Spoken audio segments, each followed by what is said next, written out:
I'm Sal Greco, and you're watching and listening to the Sal Greco Show. If you're watching us on YouTube, please hit the like button, hit the share button, hit the subscribe button, hit the notification button. If you're watching us on Rumble, please hit the Rumble button, hit the follow button. And if you're listening on any major podcast streaming platform, please like, share, or subscribe. Today, we have another plethora of news. Whatever happened with Eric Adams' indictment? Many have parroted some, what are we going to say, fake news out there about that Eric is now a MAGA mayor and that Eric is being politically persecuted. Looks like prosecutors threw some water onto that. And also, we have crime stats going through the roof. More corruption in New York City that's beyond, it's a sidebar to the ongoing saga in the New York City Police Department. So we're going to hit all of that. We're going to read some articles. We're going to laugh at some of the things we're going to read in there.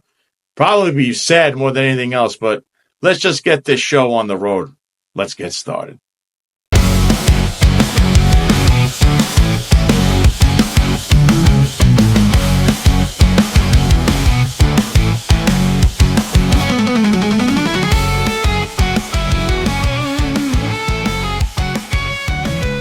Recently, there have been a lot of people, we'll say, parroting this narrative that Eric Adams, the swagger man with no plan, is being politically persecuted by a Justice Department that's overzealous because Eric Adams was critical of President Joe Biden and his administration, because Eric Adams was demanding that the federal government, or as he calls it, the national government, aid him with all the illegal immigrants that Eric himself pleaded to come to New York City. In one way, Eric Adams himself stated that New York City's official position is that the borders remain open. And when he ran for mayor, he ran on a platform that stated New York City would remain a sanctuary city. With all of that being said, you still had people parroting this narrative. Well, in a filing in court, prosecutors unveiled what's really going on with Eric Adams and why no superseding indictment has been filed yet. So let me put this on the screen for you. So this is from the New York Daily News. The headline: federal prosecutors say they've uncovered additional criminal conduct by New York City Mayor Adams. This was written by Chris Sommerfeld.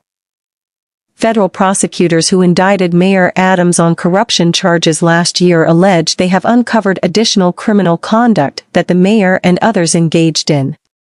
The prosecutors from the Manhattan U.S. Attorney's Office wrote in a court filing late Monday they unearthed evidence of the conduct as part of their ongoing investigation into the mayor's ties to Turkey's government.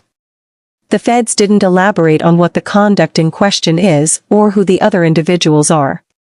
The disclosure comes after the feds in October, days after first charging Adams with bribery and other crimes, said it was quite likely they would bring a superseding indictment and it was possible it could include additional counts against the mayor.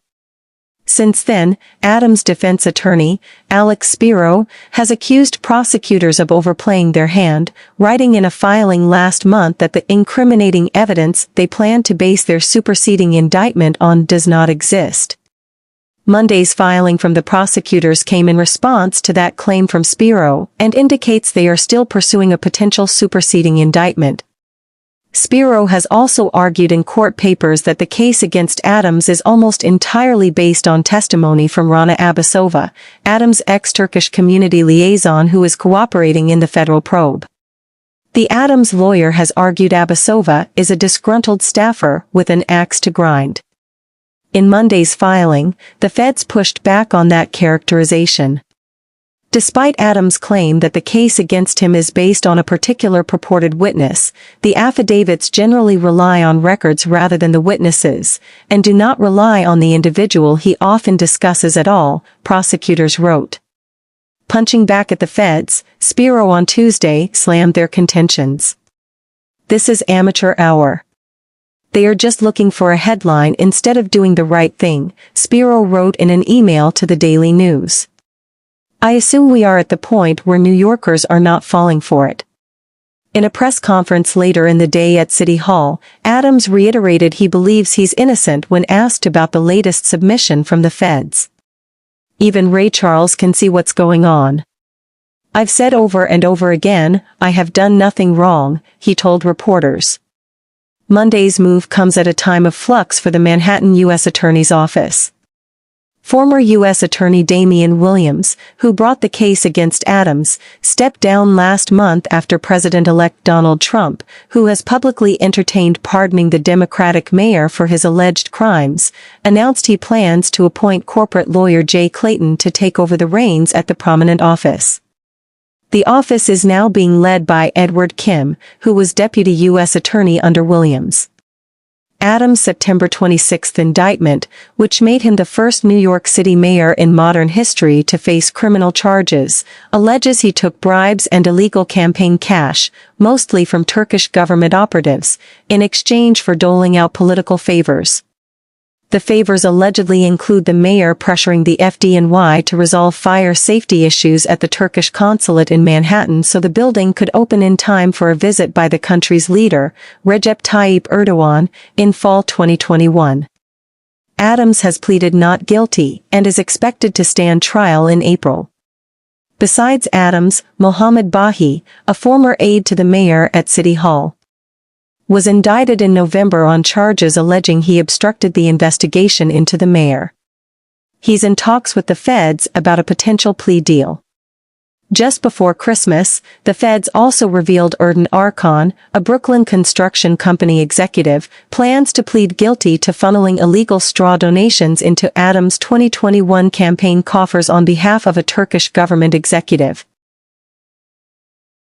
What does this audience have to say for that? Do you believe Alex Spiro, a liar for hire, as I like to call it, who is saying that the government hasn't, they have nothing here? Or could there be mounting evidence behind the criminality of Eric Adams and his underlings? Because it seems that there's others involved, as they wrote. And this show in the last few years has detailed many of the improprieties we believe Eric Adams is involved in, along with his associates, crew, the dream team, whatever he wants to call these underlings of his, Eric Adams and friends. But I did post something on X as this article was unveiled. Does any of this include the upper echelon in the NYPD? This indictment was always more than just, quote, airplane ticket upgrades, end quote, as some people have parroted. Eric and his, quote, dream team, end quote, have been fleecing taxpayers since day one, as I've pointed out on the Sal Greco show for years. I think that that's pretty much a factual statement that I posted. If you've watched this show, we go into intricate details about the ongoings in the Eric Adams administration, along with New York City Police Department, which would be the right hand of Eric Adams. Of course, if you are a criminal syndicate, you need a security force, and it would be no better security force other than people with badges. So this is a crime syndicate, folks, and there are others involved, and they will be unveiled. The next question would be, should President Trump pardon Eric Adams? Well, that's going to be a decision for President Trump to decide whether he really is thinking about this or not. I think this is a ever sprawling investigation, and the current scandal that's ongoing more than likely crisscrosses into activities such as what was being alleged in this original indictment, which started years before Eric Adams ever said one word about illegal immigrants that he wanted to come to his city because he said it was a sanctuary city where the borders were to remain open, and that was the official policy of the city. Just pointing that out once again for those who continue to parrot the Eric Adams was indicted because of a airline ticket upgrade. But speaking of the Eric Adams administration, there was more news. This was also by the New York Daily News. Adams administration official pressed real estate firm to hire friend for city dealings. Lawsuit. This is by Chris Sommerfeld and Josephine Stratman at the Daily News. Top Adams administration official Jesse Hamilton pressured the city government's main real estate broker to put one of his friends in charge of the firm's business dealings with the city, and the pal in turn used that role to sideline a competitor and maximize her own commissions, according to a bombshell lawsuit filed late Monday. The suit was brought by the competitor, JRT Realty, which alleges Cushman & Wakefield executive Diana Bout-Ross was picked at Hamilton's behest in late 2023 to take over running Cushman & Wakefield's brokering of commercial leases between the city government and private property owners. The Manhattan Supreme Court action comes after investigators in September seized phones and other electronic devices from Hamilton, Bout-Ross, and Ingrid Lewis Martin, then Adams' chief advisor at City Hall, after they landed at JFK returning from a trip to Japan. The seizures were part of a probe led by the Manhattan District Attorney's Office scrutinizing possible corruption in the city's commercial property leasing sector, according to sources. No charges have been filed, but Lewis Martin was indicted by the Manhattan DA last month on bribery charges unrelated to the commercial property dealings. She has pleaded not guilty. Both Cushman & Wakefield and JRT are on a contract with Hamilton's agency, the Department of Citywide Administrative Services, under which both firms are supposed to share in the commissions that can come from locking in leases between the city and private property owners. JRT, a woman-owned business, claims in its suit that Bout-Ross, upon being tapped to take over Cushman & Wakefield's account with the city, sought to destroy the reputation of JRT and collect that firm's commissions. The suit only names Cushman & Wakefield as a defendant, accusing it of defamation and tortious interference in business relations.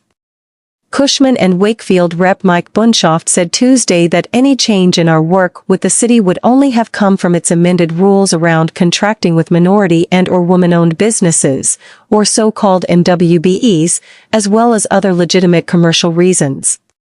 Now that we have a copy of the complaint, we will review and respond accordingly, he added.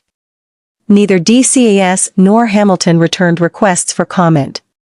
Adams, who has pleaded not guilty to federal corruption charges as part of an unrelated case related to Turkey's government, did not offer comment via a spokeswoman.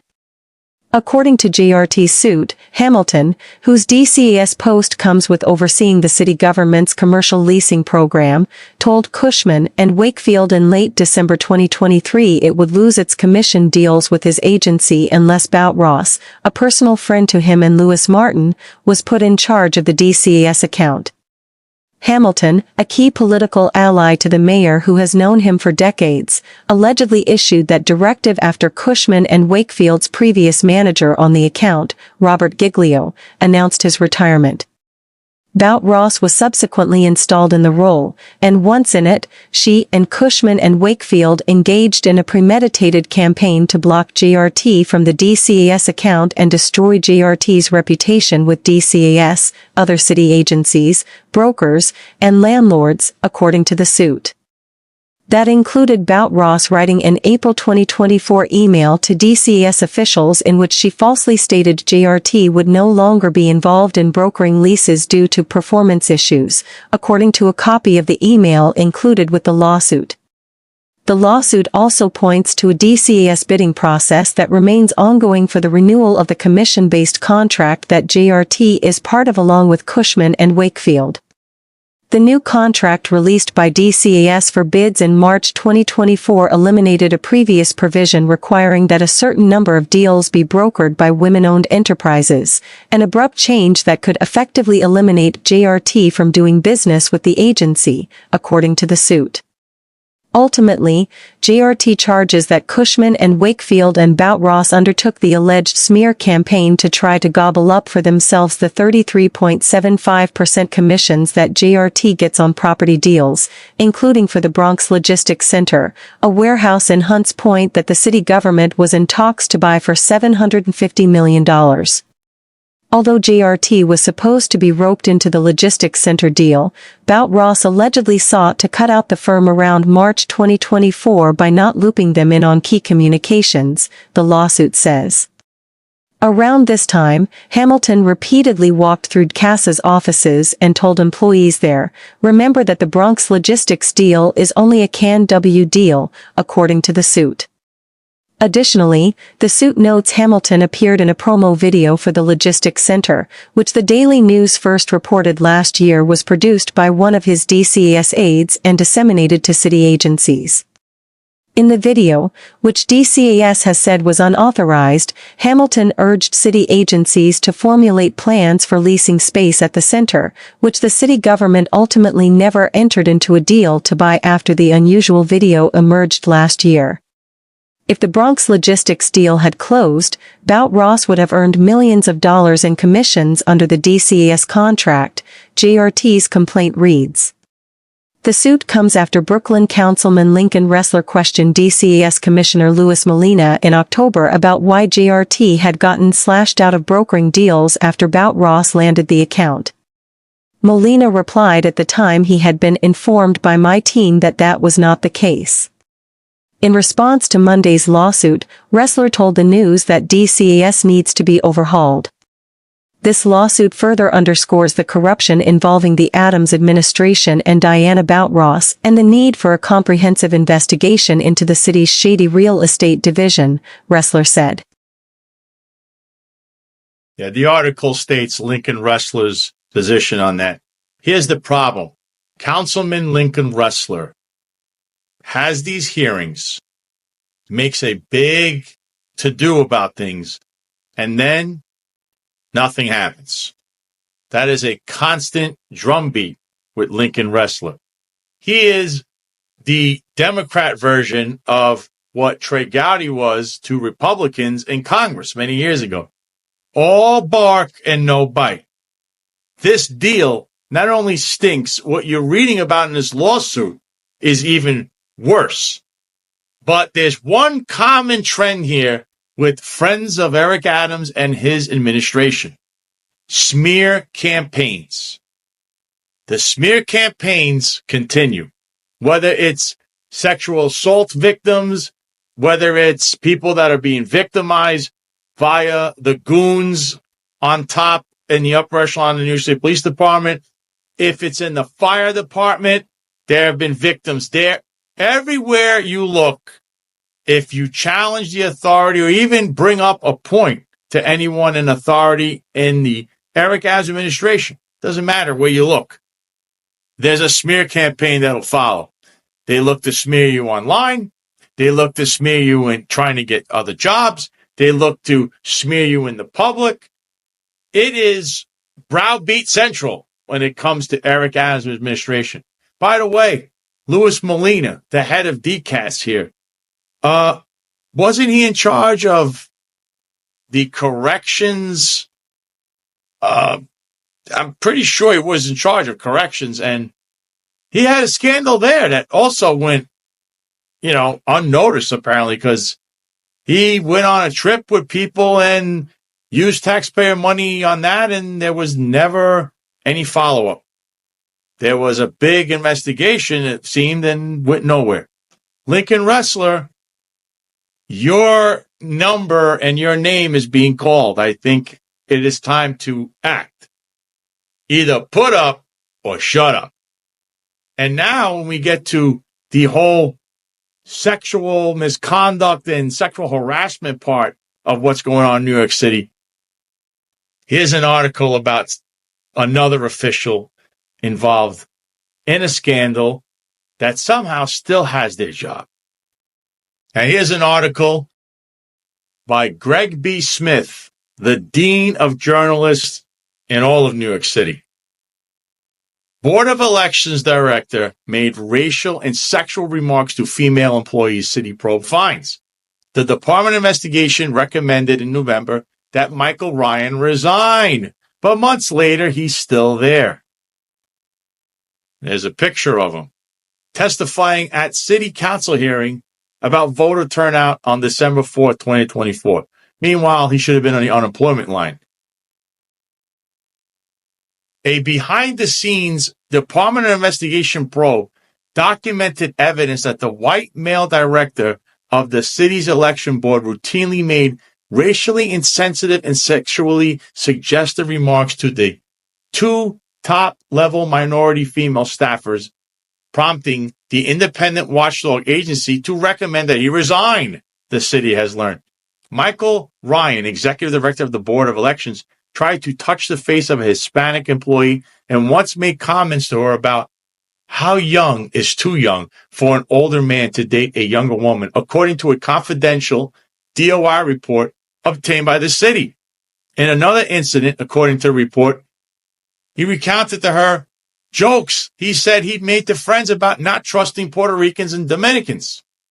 Ryan also allegedly asked another top BOE staffer who was South Asian, "What type of Indian are you?" and told her Indians are non-confrontational. The staffer also told city investigators that she witnessed Ryan making a joke to a visiting Department of Justice lawyer about his son thinking a bearded Sikh gas station attendant looked like Santa Claus. The visiting DOJ lawyer is Sikh, the report notes. The DOI completed its report in November, but it has not been publicly disclosed previously. It concluded that Ryan created an unlawful, hostile work environment for two BOE employees and that BOE did not have sufficient policies and protocols in place to adequately prevent or address such incidents. Ryan did not immediately respond to requests for comment from the city. A DOI spokesperson said the department will be issuing a public report on this issue on Wednesday and can comment at that time. The report, under the leadership of DOI Commissioner Jocelyn Strauber, specifically recommended that Ryan, the top official at the board, who with an annual salary of $265,000 is paid more than the mayor, needed to step down or be removed. Ryan's demonstrated misconduct falls far below the high standards to which agency heads are held, and it is DOI's view that his resignation or removal from office is, at a minimum, required to address DOI's findings in this case, the report states. The report states that the investigation began in August, when the female Hispanic employee filed a complaint with BOE. Board Commissioner Carol Edmid forwarded it to DOI, and the staffer then followed up directly to the investigative agency, accusing Ryan of harassment, sexual harassment, and creating a hostile work environment. DOI investigators interviewed multiple BOE staffers, including the two alleged victims and Ryan, and examined communications on BOE electronic devices to corroborate the allegations. In the process of examining the initial complaint by the Hispanic staffer, they discovered the accusations of more ethnically biased behavior against the South Asian employee. The Hispanic BOE employee said she was psychologically traumatized by Ryan's behavior, consulted a therapist, and ultimately resigned to escape what she characterized as his constant sexually and racially inappropriate interactions with her, the report states. The South Asian staffer told DOI investigators Ryan's ethnically biased comments to her were unwanted and unwelcome and that she found them to be offensive. Regarding the Hispanic employee, the DOI determined Ryan made numerous unwelcome gender, race, and ethnicity-based comments to her on her presence, including discussing a Spanish language show in which the male host walked around, followed by Latin women, and sang in Spanish, "Pa la cama." Ryan claimed he did not know what that meant. The staffer told him it meant "come to bed." In that same conversation, Ryan said, "If a young woman wants me, I know why she wants me." Then discussed with another male staffer how young is too young for an older man to date a younger woman. At one point in April, the staffer said Ryan came into her office and commented to her about a container of Vaseline on her desk, stating, "Oh, rosy lips," making a sound like, then puckering up his lips. On another occasion, he entered her office and made a comment about dimples. When she asked him to clarify, she said he told her she had dimples, then walked past her desk so he was standing over her and moved to touch her face. She says she froze and doesn't recall whether he actually touched her. To her, this incident and the incident involving Vaseline container demonstrated that Ryan had no boundaries in terms of appropriate behavior, the report states.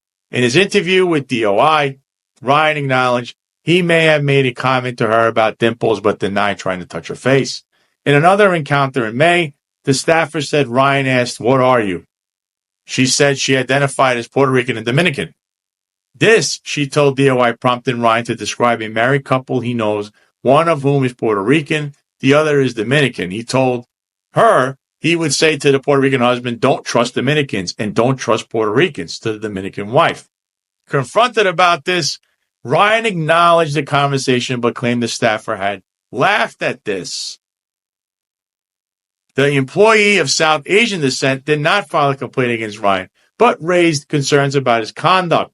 When DOI interviewed her about his interactions with the Hispanic staffer, the report states, at one point, Ryan asked her, "What type of Indian are you?" and remarked that individuals of Indian descent are raised to be non-confrontational. She also described him telling a story to a visiting Department of Justice lawyer who was Sikh about his young son thinking a Sikh gas station attendant was Santa Claus. The BOE staffer said the DOJ lawyer responded, "We have been called a lot of things. I'll take Santa Claus." But that she was mortified by Ryan's story. Ryan told DOI he told the story to relate with the DOJ attorney. Both employees felt they had little recourse to confront Ryan about his comments because of his position at the top of the managerial hierarchy, according to the report. Both ultimately reported to Ryan and felt he had the power to harm their careers if they filed a complaint. That lack of accountability at the BOE was of concern to the DOI, which noted that the board had no written policy or practical mechanism that could effectively address complaints of harassment, sexual harassment, and hostile work environment against members of senior management. BOE directs employees to report all allegations, even those against the executive director, to the director of personnel, the deputy executive director, both of whom report to the executive director, or to the executive director himself. There's no alternative reporting structure to avoid executive management winding up investigating themselves. In contrast, the city's general equal employment opportunity policy requires allegations against senior management be investigated by the Department of Citywide Administrative Services. The DOI report recommended that Ryan resign or be removed from his position, noting that his responses to investigators minimized the significance of conversations he acknowledged had occurred, shrugging them off as normal workplace banter. Our findings indicate that he may not, even now, appreciate the seriousness of his conduct or understand why it was both a legal and a policy violation, the report states. Ryan seemed to be of the mistaken view that it was somehow appropriate for him to make race or ethnicity-based jokes to individuals of the race about which he was joking, and this reflects at best extremely poor judgment and at worst willful engagement in improper and illegal behavior. That story is rather disturbing, but it shows there's a pattern of sexual harassment and misconduct coming from the top and many different agencies that are involved in New York City. And I think in local government, in state government, and federal government, this is a scenario that replays itself over and over again. But in particular, what we keep hearing about these disturbing allegations involving now the New York City Police Department and the Eric Adams administration itself, is it far-fetched not to think that New York City in general, no matter what agency you're looking at here, as far as local government, the election board, they might have a problem with sexual harassment, sexual misconduct. I mean, can we just be professionals here? This guy needs to get terminated immediately. It is amazing he still has a job. But then again, many people such as Timothy Pearson and Jeffrey Badry, they had allegations of all kinds of sexual misconduct and sexual harassment, and they didn't get terminated, or right now one is suspended. And Tim Pearson finally resigned after so much pressure. But they didn't step away until what? It was absolutely necessary, and now months and years have gone by. And of course, the smear campaigns behind the scenes never stopped. So this is something that needs to be looked at, and I hope there's a louder drumbeat here. I'm not for witch hunts, but I'm also not for this bizarre behavior that only one can think those in power just want to abuse it. And now, speaking of abuse, New York City has a problem with crime. And the mayor and the police commissioner, they just tout that crime's always down. Crime's always down, but you get shoved on the train tracks if you're in transit.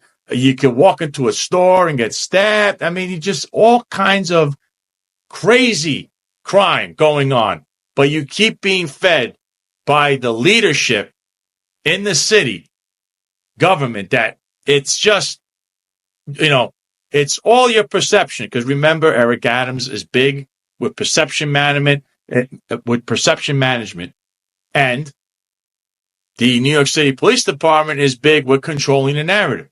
As per John Schell, who is still somehow currently the chief of department, despite what happened on Friday night, where they swept through his offices. But John Schell tells you the secret out front, controlling the narrative. So they want to control the narrative, and their main narrative is that crime is down. Don't believe what your eyes are showing you.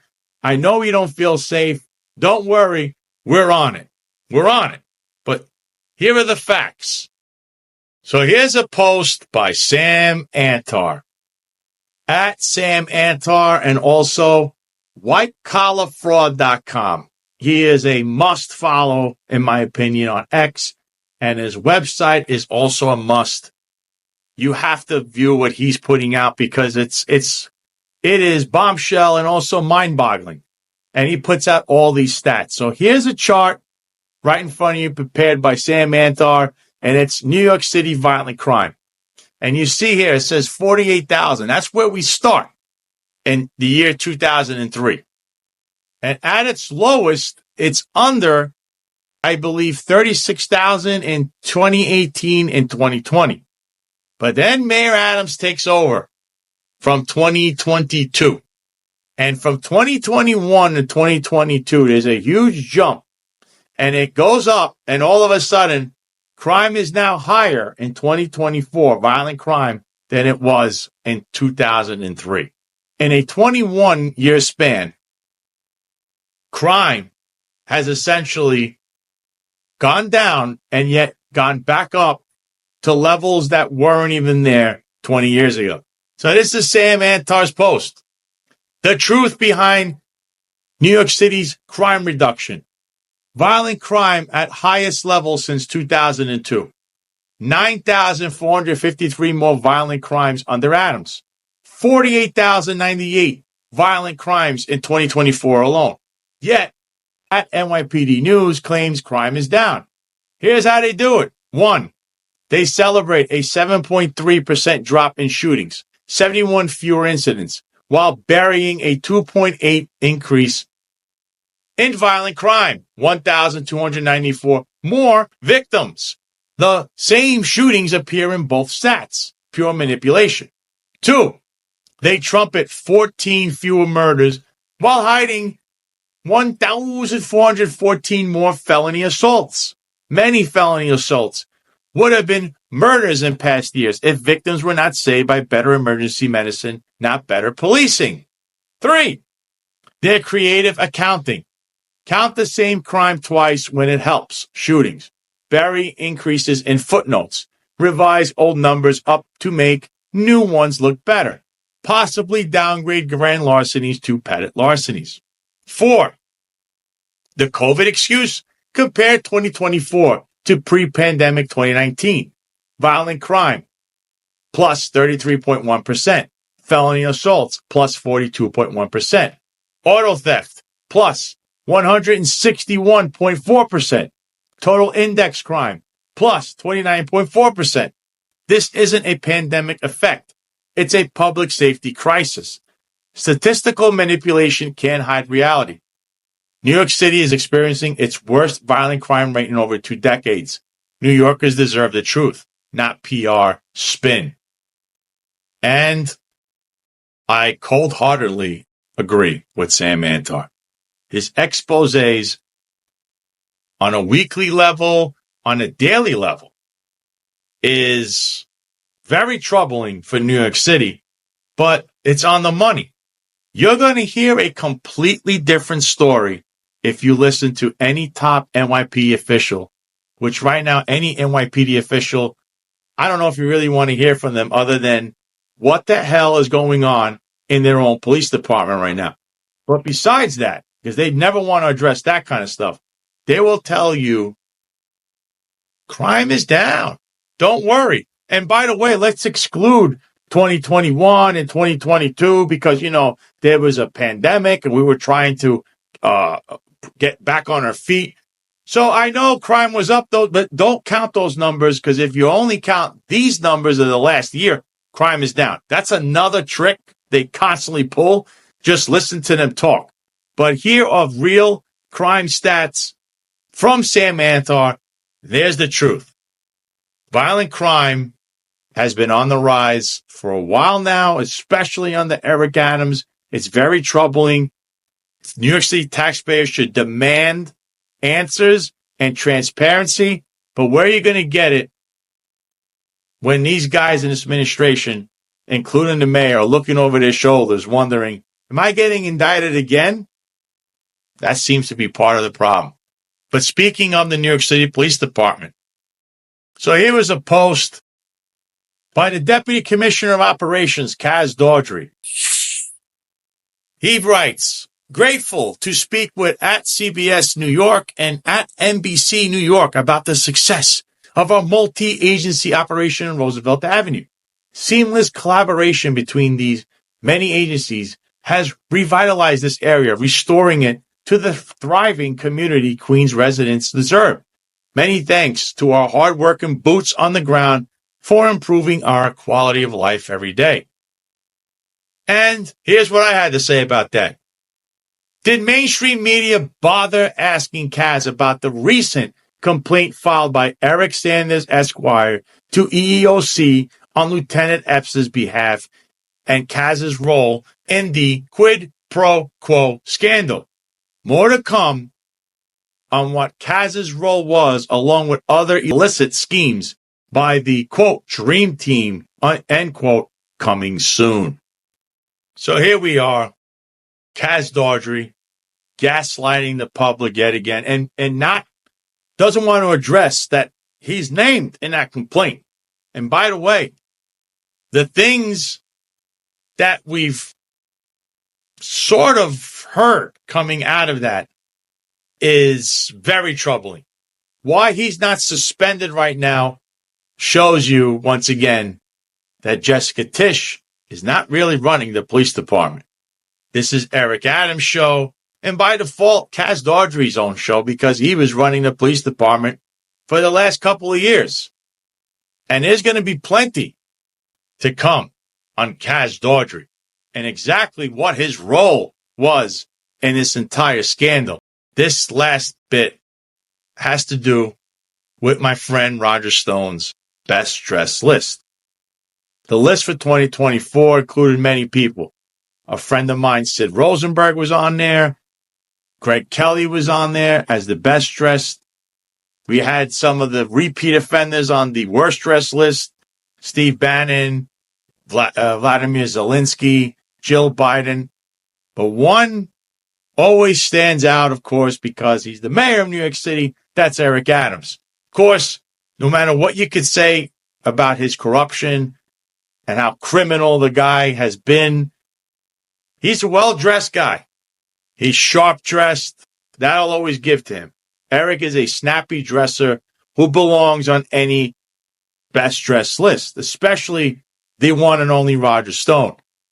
But I think he's got way too many things on his mind because he seemed to have made an error at this latest press conference. So let me show you a post by Roger himself. So here's a post by my friend Roger Stone on X. Disappointing, the shortest mayor since Abe Beame, the most corrupt mayor since William O'Dwyer, the most incompetent mayor since Bill de Blasio, and the best dressed mayor since Jimmy Walker has committed a fashion foul pause. This, what can I tell you? He reposted John D. Macari, another friend of mine, at John D. Macari of the Finest Unfiltered podcast. He had posted, I think, at Roger J. Stone should disqualify at NYC Mayor Eric Adams from his best dressed list for 2025. Look at the sneakers. That is a huge crime right there. What is that? What are those sneakers doing with a suit?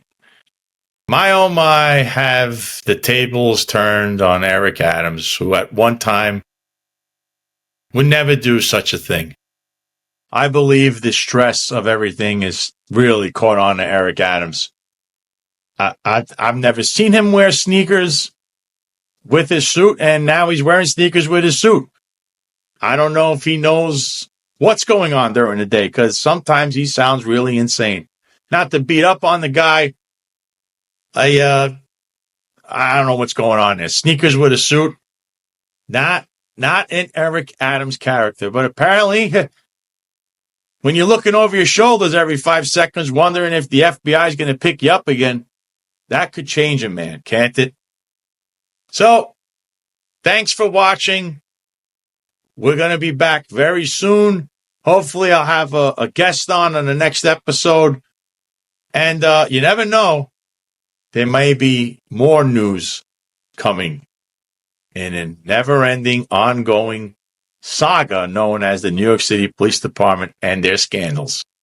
And with that, I bid adieu and goodbye.